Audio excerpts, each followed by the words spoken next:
방금 소개받은 제주의학대 이상호입니다. 반갑습니다. 네, 먼저 9차 K-바이오 헬스 포럼에 초청해 주셔서 감사드리고요. 시작하기 앞서서 저희가 제주대학대가 지금 이제 설립한 지 3년 된 신생 마지막 약대입니다. 그러다 보니 아무래도 이제 조금 전에 강 교수님이 말씀하신 것처럼 제주도에 좀 더 필요한 보건의료라든지 약업계라든지 그렇게 인력을 양성할 수 있는 좋은 기관으로서 역할을 많이 하려고 하고 있고요. 또 저희 약대가 생긴 게 고령 친화적인 산업약사 약사를 육성하는 게 또 하나의 중요한 미션이기 때문에 오늘 주제로 말씀드리고자 하는 이 고령 친화에 대한 의료용 소재, 식품 소재 개발과 그다음에 전형물 의약품에 대한 내용 부분에 대해서 아마 저희 약대가 좀 더 큰 역할을 할 수 있도록 그렇게 하도록 하겠습니다. 네, 오늘 말씀드린 주제는 사실은 이 제주 테크노파크가 이런 그 메디컬 푸드에 대한 관심이 되게 높습니다. 그래서 저희가 5월하고 6월에 그 미래가치 전략 포럼과 그다음에 그 혁신 포럼에서 이런 메디컬 푸드에 대한 주제를 많이 다루었습니다. 그러한 내용들 좀 중심으로 저희가 좀 정리를 해서 다시 한번 더 이런 큰 자리에서 말씀드리는 게 나을 것 같아서 그렇게 내용을 정리를 해서 발표를 하도록 하겠습니다. 네, 순서는 다음과 같고요. 네, 먼저 고령 친화와 의료용 식품에 대한 개요에 대해서 간단히 말씀드리겠습니다. 물론 서정민 교수님께서 앞서 이제 전반적인 개요를 말씀해 주셨기 때문에 크게 제가 디테일하게 말씀드릴 건 없을 것 같고요. 사실은 이 고령 친화 식품, 특히 메디컬 푸드에 대한 거를 하면 저희 할아버님께서 옛날에 뇌졸중으로 누워 계셔서 아버님이 아마 일본에서 뭔가 이렇게 메디컬 푸드 같은 걸 캔을 갖고 이렇게 투여를 하시는 투병을 하셨던 기억이 나는데 제가 그때는 좀 어렸으니까 맛을 한번 본 적이 있어요. 못 먹겠더라고요. 이게 너무 맛이 없더라고요.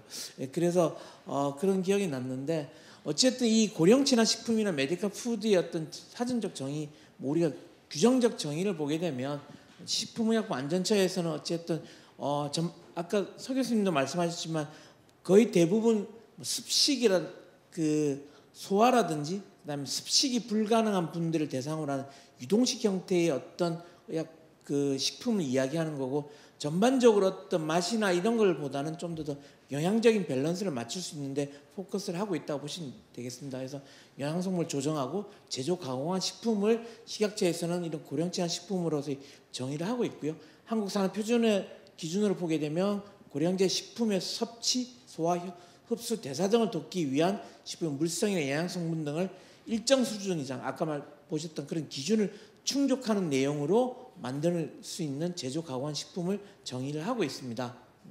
그래서 보시게 되면 물론 고령, 초고령 사회에 맞춰서 이런 치아 섭취가 가능한 부분, 잇몸 섭취가 가능한 부분, 그다음에 혈액 섭취가 가능한 부분을 단계를 나누어서 거기에 맞는 기준 조건을 제시를 하고 있고요. 그래서 보시게 되면 각각의 섭취 단계에 따라서 요구하는 성상이라든지 경도, 점도가 다 다르게 그 기준점을 갖고 있습니다. 물론 아까 서 교수님 말씀하신 것처럼 영양성분에 대한 기준점은 통일성을 가지고 있고요. 다만 점도나 어떤 그 경도에 대한 부분들을 좀 더 기준점을 달리하고 있다는 보시면 될 것 같고 말씀하신 것처럼 이게 물론 식품이긴 하지만 좀 더 식품적 기준에 적합할 수 있는 그런 어떤 인정 기준에 대한 부분들을 HACCP를 기반으로 하고 있다는 측면으로 보시면 될 것 같습니다. 의료용 식품인데 메디컬 푸드는 정상적인 섭취나 소화, 흡수가 거의 불가능하거나 어려운 사람들 또 제한적으로 있는 분들을 대상으로 대부분 아마 어떤 환자들을 대상으로 하는 것을 의미를 하고 있다고 보시면 될 것 같습니다. 이 사람들이 필요한 영양 요구량을 충분히 공급할 수 있는 형태의 어떤 식품을 우리가 지금은 의료용 메디컬로 개념을 정리하고 있습니다. 미국에서는 메디컬 푸드라고 이야기를 하고 있고요. 그다음에 일본에서는 특별 용도 식품, 그리고 유럽에서는 FSMF라는 형태로 이런 그 메디컬 푸드에 대한 부분을 개념과 분류를 좀 더 하고 있다고 참조를 하시면 좋을 것 같습니다.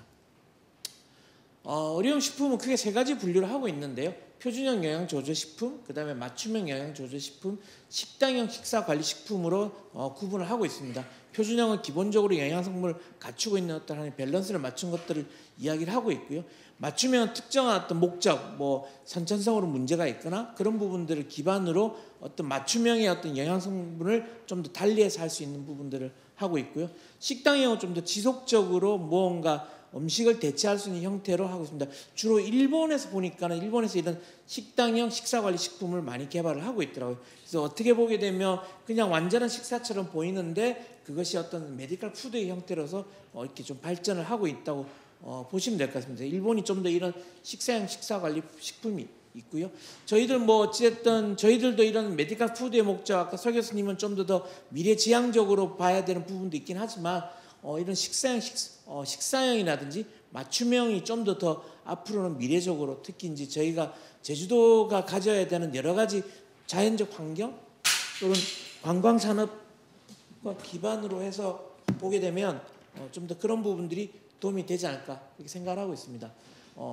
그 경강급식에 대해서는 아까 뭐 말씀하셨기 때문에 크게 더 부연 설명 안 드릴게요.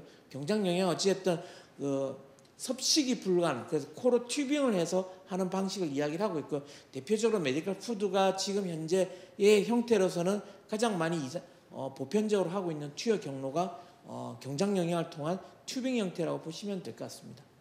그래서 장점은 어쨌든 정상적으로 유지할 수 있다, 장강기능을 정상적으로 유지할 수 있다는 부분, 상처 회복이라든지 어떤 감염에 대한 이런 부분들, 전반적으로 어쨌든 이 메디컬 푸드를 투여받는 대상자들은 대부분 면역력이라든지 이런 부분들이 어려운 부분들이 많기 때문에 그런 부분들에서는 이런 경장 영양으로 급식을 하는 방법이 훨씬 더 유리한 부분이 있지 않나 그렇게 판단이 들고 있고요.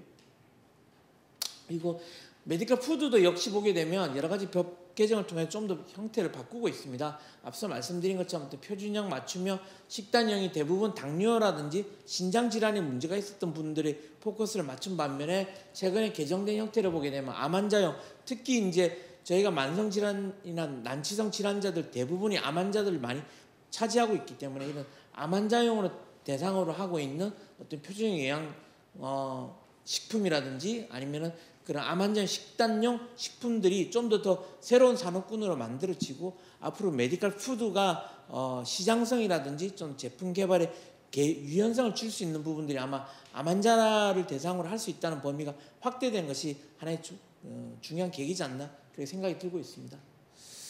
연구개발과 산업동향에 대해서 간단히 언급을 하면은요, 뭐 산업 전망은 기조 발언해 주던 서 교수님도 말씀하셨지만 시장은 점점 커질 것이고 앞으로도 커질 거고 다만 우리나라가 좀 더 경쟁력을 갖기 위해서는 좀 더 퀄리티 컨트롤에 대한 부분들 그리고 어떤 제조 공정에 있어서의 어떤 규격화라든지 그런 부분이 필요하다고 하고 있고요. 어쨌든 장기 요양급여를 통해서 이런 현재는 비급여나 아니면 식단의 형태로 이제 제공을 하고 있지만 좀 더 이것이 발전이 되면 보험 수가라든지 그런 부분의 제도권으로도 들어올 수 있는 하나의 기회가 있었다고 생각이 들고 있고요. 뭐 말씀드린 것처럼 이 고령화 이미 이제 초고령화 사회죠. 초고령화 사회가 되고 건강 수명에 대한 관심이 높다 보니까 관련된 산업이 클 수밖에 없습니다.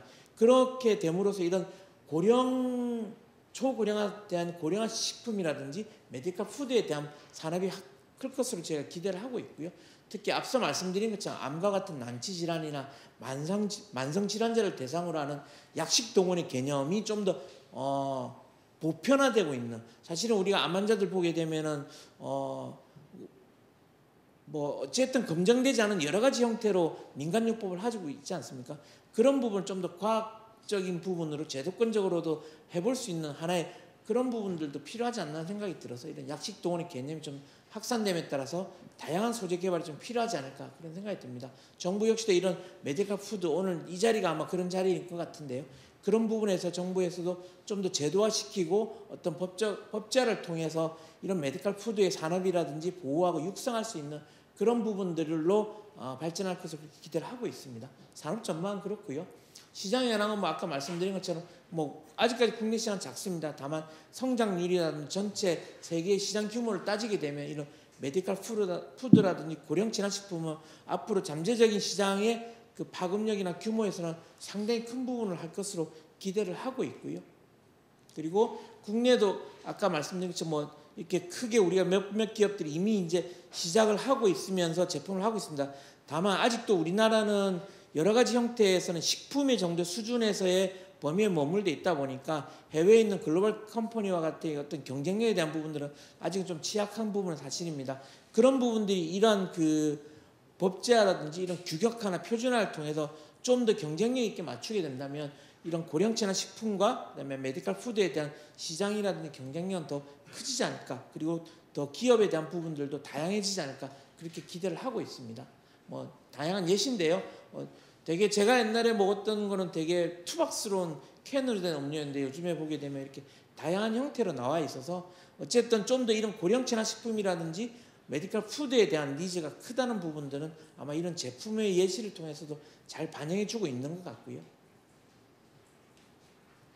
그다음에 해외 시장도 맞습니다. 사실은 미국, 유럽, 일본을 제가 이렇게 좀 자료를 보면서 공부를 하면서 느꼈던 부분은 미국은 좀 더 메디컬 푸드에 대한 부분들이 물론 식품의 범위로 들어가 있지만 좀 더 어떤 품질 관리라든지 제조 공정에 대해서는 좀 더 의약품 그레이드로 가면서 좀 더 관리를 하겠다는 의지가 상당히 강해 보이고요.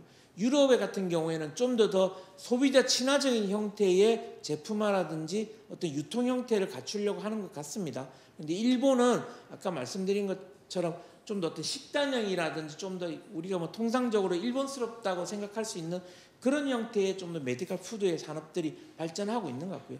그런 것들을 저희가 잘 벤치마킹을 하게 되면 사실은 한국형스러운 어떤 메디컬 푸드나 고령체나 식품에 대한 부분을 어떻게 가져갈 건지에 대한 부분들을 아마 시사점을 찾을 수 있지 않을까, 그렇게 생각이 들고 있습니다. 미국은 어쨌든 그런 부분들을 좀 더 하고 있고요. 사실은 메디컬 푸드나 이런 부분들이 시장이 점점 더 코비드 19이 왔던 이 비대면 사회를 통해서 더 커지고 있는 건 사실인 것 같습니다.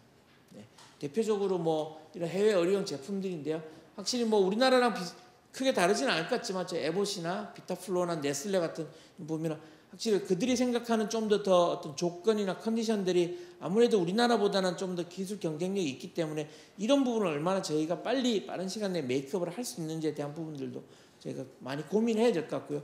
그런 부분에 좀 더 제주도가 어떤 하나의 어떤 그 테스트 베드로서 역할을 할 수 있는 기회가 있으면 더 좋겠다는 생각을 가지고 있습니다. 뭐 국가별 관리 현황인데요. 앞서 간단히 말씀드린 것처럼 우리나라와 일본은 유일하게 이런 메디컬 푸드를 어떤 식대 형태로 제공하고 있습니다. 그러니까 어떤 의료 수가라든지 보험 형태, 그리고 의사가 꼭 필요하다고 할 때는 어떤 그런 부분들을 제도화시킬 수 있는 부분들이 아직은 부족은 한데 미국과 유럽은 좀 더 의사 처방이 있을 경우에는 그런 부분들에서 그 커버가 될 수 있도록 그렇게 하고 있다는 게 좀 큰 차이인 것 같고요. 이런 부분들은 앞으로 저희들 이런 메디컬 푸드의 산업들이 좀 더 발전하게 되고 더 고도화가 된다면 충분히 저희도 미국과 유럽처럼 좀 더 그렇게 처방과 더불어서 병행될 수 있는 하나의 약과 수술과 그다음에 영양의 같이 밸런스를 맺을 수 있는 서 교수님의 아마 그런 목표가 달성되지 않을까, 그렇게 생각을 하고 있습니다. 그래서 미국도 역시는 처음에는 이렇게 의약품을 관리를 하다가 지금은 이제 메디컬 푸드라는 형태로 관리를 하고 있는데요.